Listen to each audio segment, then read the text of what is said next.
Hey, you know what you couldn't do on Corey?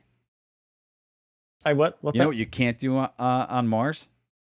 You probably don't have YouTube, and you probably can't like, subscribe, and share this channel. Or you also cannot go for a expensive bike ride. It's probably true Yeah, as well. if you wanna go ahead and talk about Porsche unveils their new Sure, bikes. sure. So moving on to the next thing, we or wanted to pick up something again, still in the quote wheelhouse of electric vehicles, but something that's Porsche related, and it's a Porsche. Just a few days ago, earlier the month, Porsche unveils a pair of ridiculously expensive bikes. One a road bike, one a bit more of an off-road bike, but they're electric bikes from Porsche. And basically, they're about 48 pounds, so not super light, but again, they got a battery and all that on them and motors and stuff. Not super heavy as far as electric bikes go either. However, they're Porsche and they're designed by Porsche, and they don't appear to be rebranded electric No, bikes not like at some all. other companies do. Mm. They're their own bikes, and but however, they're about $10,000. Um, 10,700 to be exact. so it's one of these where there's going to be people that do want them, Mhm.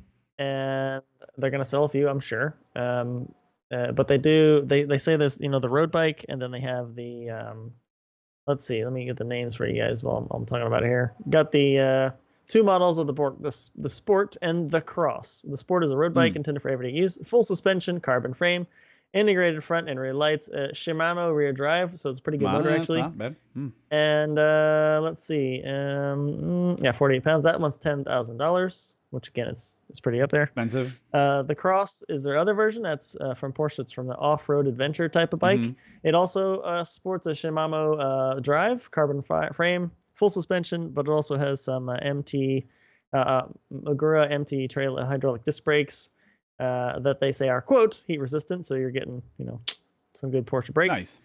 And that's also about the same weight, but it's a little bit less actually, Mm. $8,550. So actually, the off-road bike is cheaper. One thing to note is the top speed is still 25 kilometers per hour. That is probably due to the maximum top speed of the European Union for these type of vehicles. Mhm. So that's probably about as fast as they're going to go, at least over there. I doubt they'll change in design just to bring them over here. Right. Um, and I mean that's kind of the main thing about it. Like I said, I think on my end, I think they're certainly going to sell some of these, but that's a pretty steep price. That is. Um, and I'll get your take on this, but actually, before we move to the next article, but the next article does bring up maybe, at least on the American side, maybe a tax credit for electronic bikes. Mhm. But we'll get to that in a minute. So what do you think about these Porsche Well, ones, look, Mike? it's obvious to me that it looks like that, there's also a link in here to the in this article from The Verge, which also goes on to discuss a little bit about the Harley Davidson is also having their new Serial 1 e-bikes that have come out. Yep. And Harley Davidson has cracked that price range between 3,399 to 4,999 bucks, right? And okay, I get that. I understand. This is the wave of the future. People want e technology applied to a lot of things to help transition from one point to the next. And it's a good step, right? It's a good step. Right. Obviously, Right. Porsche is always going to go for that upper echelon market. They want to It's cater. It's a Porsche. Yeah. Porsche, that's what it is. It's $10,000. It does probably the same thing that most other functional bikes will do, and it'll do it at 6 times the price, but you'll get there on with Porsche styling and design. Great. But when it comes to functionality, is this what it's going to cater to right now? Because it seems to me like the e-bike market is going to do exactly the same thing like most the electric car market has done, which is Tesla appealed to Yep. mostly the upper echelon of the community, and then it's suddenly filtering down where everybody's going to have their version of it. And where does Mhm. this leave people like Schwinn, Huffy, longtime bike makers, Yep. Shimano? Really shocked because I wasn't even aware of the fact that they already developed or had their technology in place for electric motors on bikes. So Sure. that's Yeah. that's really cool to see. However, as it progresses forward, I guess the adaptability in what markets is this thing gonna really hit home? Because when I think of other places that have large biking markets, I don't know if they Yeah. have the capital infrastructure for everyone to afford this style of bike. Is that Yep. something No. that you can afford, right? Yeah, I'm with you on that. I mean, places that people would use these bikes on a daily basis, let's say, right, for maybe to get to and from work. You're talking maybe cities where they just don't want to have a Right. bike. It's interesting they mentioned that the speed limit for the UK, because I can see some places in the UK have a bit more, maybe it might fit the bill a bit better over there, if you know what I mean. Yeah, yeah. And some of those villages where people are just, they may not even need a car to get across the village or the town. It's a bit smaller, Right. or it's a bit safer for bicyclists than it is in some of the American cities. So, A $3,000 credit though would if you got a refundable tax credit, which is what they're talking about, 30%, right? So if we're in that argument yep, of what's the yeah. Porsche doing, Want to right? go? Yeah, we go next article. Yeah, cool. I'm just bringing it up as a conversational piece Yep. inside the same Yep. same thing. If these e-bikes Mhm. become that expensive, and especially look, if you get an electric car, you get a tax credit right now. I think it's refundable of $7,500. I want to say. Yeah, they extended it through the year, so I think it's still that. I think it's much, that amount, right? So look, and there's lots of different players at lots of different price points.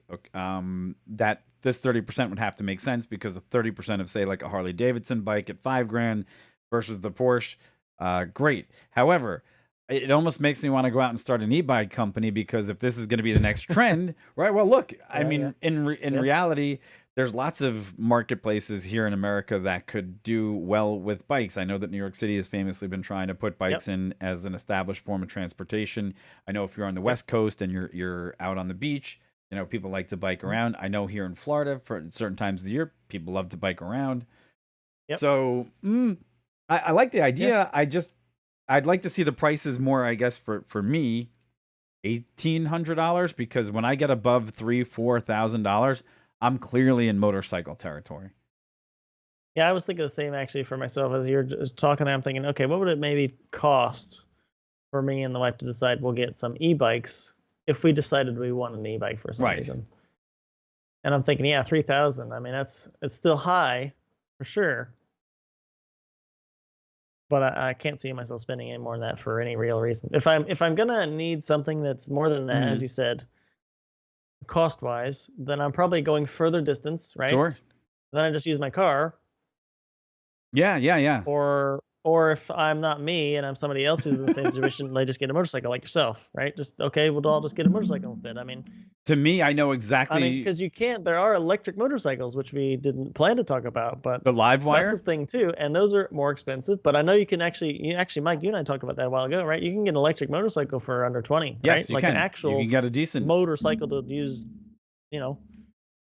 There's to go anywhere. There's decent ones out there. So look, the other thing is, what immediately comes to mind for me, if I was going to go in the same market, I would get a Royal Enfield motorcycle, and I would get a Continental GT with a bullet fairing, with ABS for like $5,600, and be like, look, I'm burning less gas. Sure, it's not it's not electric, but that would be what I would choose to ride at that particular point, at the $10,000 price point, because it's more practical, especially for areas where you do have to travel longer distances. That's just my 2 cents. But again, if you're in the marketplace that you can do this, now look, where would a Porsche bike probably do really, really well? The Netherlands? Probably, right? I mean, certainly somewhere in Europe, I would say. Right. Now, on a high-end bike, now you can get a Specialized, right, or a carbon-bodied, carbon-framed bike. Some of those go with dual suspension, front and rear. Some of those go for $7,000, $8,000, $12,000 even of themselves. Yeah, road-going race bikes, you can spend a bunch of money. Obviously, they're totally U-powered. Sure. They're human-powered. But again, I think that's part of the interesting part about this conversation, and in particular with bikes, is if you got somebody who's really looking to spend like near 10 grand for a bike, they're probably somebody who's an avid biker, and they don't want an electric bike. I mean, I'm just guessing here because I'm not one of those people, but if you got somebody who races bikes, semi-professional or whatever, why would they want an electric bike? They want to ride themselves. That's true. So, I mean, I'm totally guessing. Anybody in chat, by the way, speak up if you're an avid bicycle rider, in a group, or do races on the side or whatever. What would you consider even wanting an electric bike? Don't know, because about EBY has a great comment. You don't need a license to ride a bike yet, right? You don't. That's true. If I imagine if it's powered, right now here in this country, it's a motor vehicle. Is it a motor vehicle? Right now it's a motor vehicle, because it doesn't operate surely under just the power of you pedaling. And I'm sure that's where that speed limit in Europe, comes in to play about the I 25K, can imagine. which that makes more Yeah. sense. Again, anytime you turn around and get yourself involved with something that's going to be applied to a public place or a public system and you make it more Mhm. complex, you can expect there to be some sort of level of regulation. And And actually, I'm sorry. Go no, go ahead. ahead. Go No, no, ahead. no, go. I'll, I was going to say, as you're talking about this, I'm reminding myself of an article I saw, and I don't have it with me. I apologize, but I know I just read mm, there's a few places that have mentioned where you could, like on a trail, a bike trail, they've posted signs where they talked about obviously no motor vehicles, but they've updated the signs that said no electronic vehicles either. So there you go. I mean, there's some places where these bikes they're not allowed. They're not. It's not. They're not considering those a bicycle. They're considering those a motor vehicle. So so that might be local ordinance. I'll tell you what I would get instead of this. It just dawned on me. I'll tell you what I would get. A Segway. A Segway Okay. comes in a price point of about 3,500 bucks. It's going to have a limited range, but I don't need to go 50 miles in a Segway. Again, I use a car, but it's got a range of about 12 miles, and I could go someplace in 12 miles there and back. And I've always wanted one. I've ridden a couple, a few times, and they've always been Yep. interesting to me. And Yep. if it's going to be that type of environment where I'm not getting anything for the experience anyhow, because you're not really getting any exercise on an e-bike at a certain point, Yeah. eh, I Yeah. would just Yeah. get a Segway. Call it a day. Yeah, well, we've ridden segways as well, and we also thought they were novel and they were at least fun to ride once or Hmm. twice. Owning one, I think the big part there was where we live. There's really no reason to have one, Right. but if we were in a downtowny kind of area, and uh, maybe I mean if it was like one of those places where we decide okay we have a car but we only use it when we really go on long trips because we use public transportation Yeah, or yeah. something other than that, maybe Well, then in yeah. a lot of these communities that I serviced when I was in the airlines, they had Lime scooters and these electric scooters that you could jump on, and you would just tap your phone to the side of it, and you could go rent a scooter. And those were Yep. awesome for us because it wasn't a cab fare. You didn't have to spend a lot of money. You had to be careful when you were riding it through the streets, especially through Lubbock, Texas, and a couple others that I can remember where it wasn't exactly ideal. However, it was still an entertaining opportunity to get out and ride and do something Yeah, and get and get somewhere. somewhere. Oklahoma City was probably one of the best places to go ride those things. So I could see the need, but yeah, again, I think I would just be in the Segway department. I think it would be kind of neat to just Yeah. have as a tool. But e-bikes, it's good to see them for what they're worth. But then the only other thing that I think has to be mentioned about an e-bike is the carbon footprint for an e-bike changes from just having a human powered bike. So does it become part of this fanciful future of the electrification of what people think is going to be out there and is better for society as a whole as a carbon emitter reduction effort? Because at that level, I think then I don't get that e-bike because I don't buy that one as being more carbon efficient than just me pedaling and breathing. Sorry. Yeah. Yeah. No, yeah, I get it. Or did I go? No, No. no, no.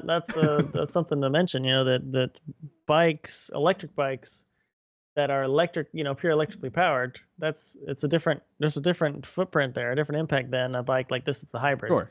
where people can say, and there's actually, if you look up going to shop for e-bikes, they talk about the different companies where they depend on how much you pedal before the actual engine kicks in, Mhm. or you can be fully electric all the time if you want.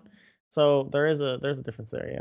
Interesting. Well, folks, you know what? It's at that point where we just say the same thing. Hey, let us know what you think. Like, subscribe, follow. If there's anything else that you think we could say about e-bikes and how you think that market's going to evolve and what you think their pertinence will be in our not too distant electrified future, let us know because it'd be interesting for us to Yeah. get your points of view and let us know in the comments below. And we'll be more than happy, as always, to entertain all the comments that we get.